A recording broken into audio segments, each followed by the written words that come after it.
Ассаламу алейкум, достор, амансыздарбы? Бүгүн мен сиздерге сейдана тууралуу же болбосо чорный тимен тууралуу айтып бермекчимин. Муну кыргызча каразире деп айтып жүрөбүз. Чындыгында каразире менимче башка өсүмдүк, ошондуктан мен аны азырча чорный тимен деп эле айтып берейин. Мынакей көрүп койсоңуздар болот, ошол чорный тимен. Ал эми бул болсо анын чорный тимендин майы. Анын пайдалуу касиеттерин айтуудан мурда тарыхына бир аз токтолуп кетейин. Пайгамбарыбыз саллаллаху алейхи вассалам муну өлүмдөн башка баардык нерсеге дары деген. Демек, жүрөгүндө иманы бар болгон ар бир мусулман адам өзүнүн ден соолугуна байланыштуу кандайдыр бир көйгөй болсо, албетте колдонуш керек жана айыгып кетишине ишениш керек деп эсептейм.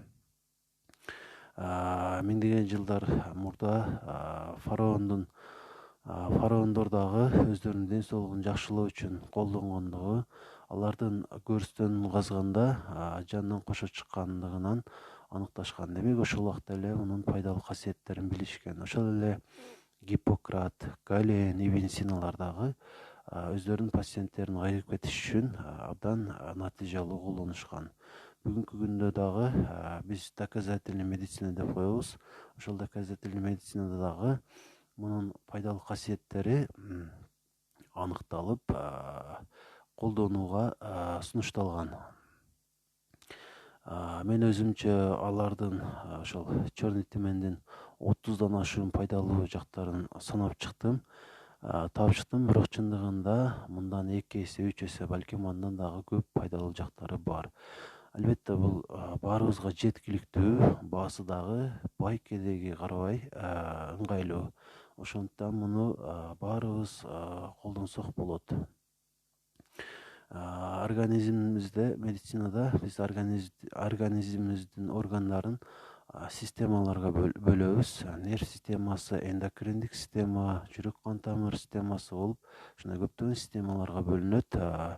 Мен алардын пайдалуу ошол кайсы органдарга пайда экендигин ошол системаларына карап эстегендеримди айтып өтөм жана акырында кантип туура пайдалануу керектигин дагы кошумчалап кетейин.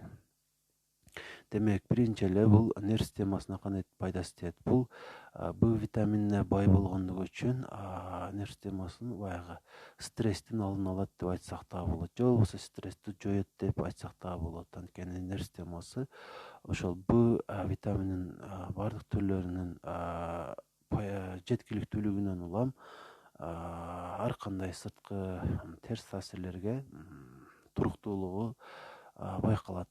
Андан кийин эндокриндик системага келе турган болсок, эң белгилүү болгон кант диабети оорусунун алдын алат. Эмнеге дегенде ошол ашказан астындагы бездеги биз бета клетка деп коебуз. Ошол клеткаларга дагы өзүнүн абдан жакшы пайдасын тийгизет. Демек, кант диабети менен ооруп калыштан сактанганыңыз келсе дагы муну албетте колдонушуңуз керек. Андан кийин тамак сиңирүү органдарына, биринчи эле ашказанга, андан кийин ичегелерге, жоон ичеги, ички ичеги баарына бирдей пайдасы бар. Ич катуунун алдын алат, ичте жел топтолууну дагы алдын алат, же болбосо ошондой болуп аткан болсо ошолорду жоет. Андан сырткары үттү айдап чыгарат, ашказандын ишин дагы жакшылайт. Ошондой эле өттө, бөйрөктө жана ошол жерлерде таш болсо, аларды сүрүп чыгарганга дагы пайдасы тиет. Ошондой эле аялдарга өзүнчө пайдасы бар, эркектерге өзүнчө пайдасы бар. Экөөсүн тең ошол балалуу болуу мүмкүнчүлүгүн ашырат деп бир сөз менен айтсак болот. Андан сырткары аялдардын миома рагынын алдын алат. Андан сырткары дагы бардык рак ооруларынын алдын алганга пайдасы бар. Ошондуктан ар бир адам албетте колдонуш керек. Же эч кур дегенде ар бир үйдө турган болсо бул абдан жакшы. Андан сырткары дагы ошол эле дем алуу органдарына, бул вируска, микробторго, ар кандай башка зыяндуу нерселерге дагы туруктуу болгондугу үчүн, аларды айдап чыгуу мүмкүнчүлүгү күчтүү болгондугу үчүн дагы колдонуш керек. Бронхиттин айыгып кетишине жардам берет. Ар кандай грипптин түрлөрүнүн дагы тез айыгып кетүүгө жардам берет. жүрөккө дагы өзүнчө пайдасы бар, кан тамырларга өзүнчө пайдасы бар, теринин абалын жакшыртат, картайууну дагы кечеңдетет. Айта берсе толтура ушулар эле колдонууга албетте сиздер түртөт деп ойлойм. Ал эми аны колдонуудан же болбосо колдонушу мүмкүн эмес деп айтсак бир аз туура эмес болуп калат. Же азыраак колдонуу керек, же болбосо бир аз колдонбой туруу керек болгон адамдардын тобу төмөнкүлөр.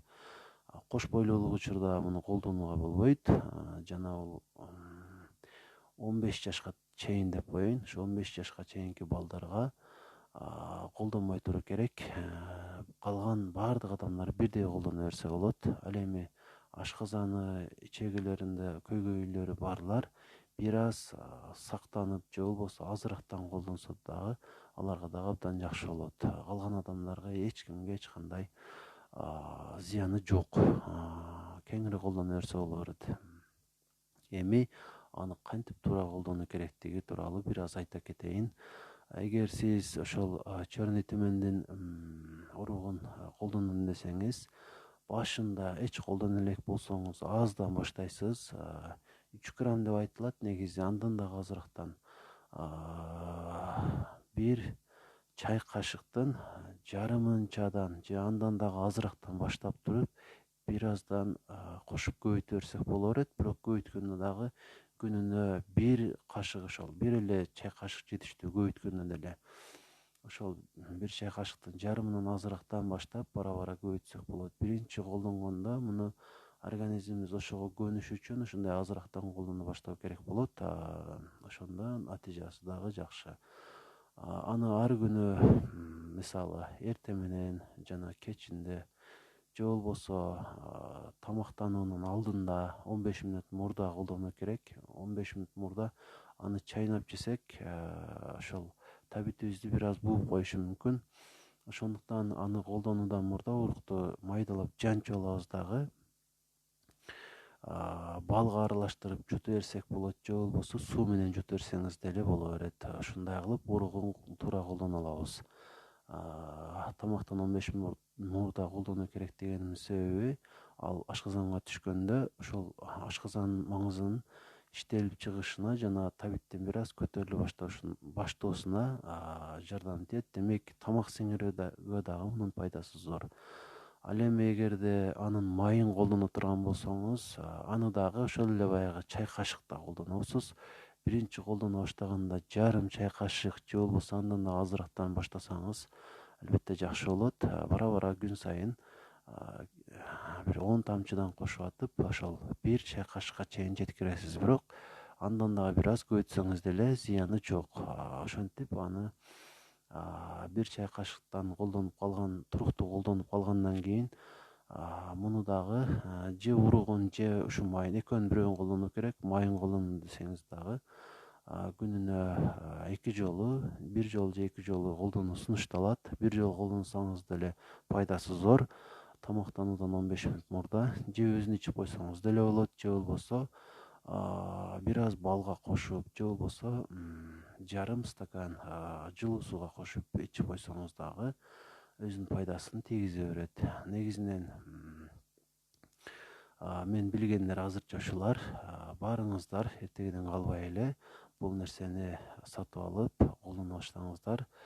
Кайсы жерден оңой тапсам болот десеңиздер, аларды ошол мечиттердин жанындагы ошол китептерди саткан жана ушундай мисвак, ушундай адамды мусулман адамдар алып жүргөн ар кандай каражаттар сатылган жерлерде көп турат. Ошол жерден тауып, канча кыймат болсо ошончолук сапаттуу деп эсептейм. Ошондуктан эң жогору баадагысын ала бериңиз өзүңүз үчүн жана өзүңүздүн үй бүлөңүз үчүн. Бирок кыймат болгондо деле 500 сомго чейин болуп эсептелет. Ал эми бирөөсүн сатып алсаңыз, сиздин үй бүлөңүзгө эң кеминде эле 20 күнгө жетет. Ошондуктан анын пайдалуураагын дебейин, сапаттуураагын сатып алып колдоно баштаңыздар.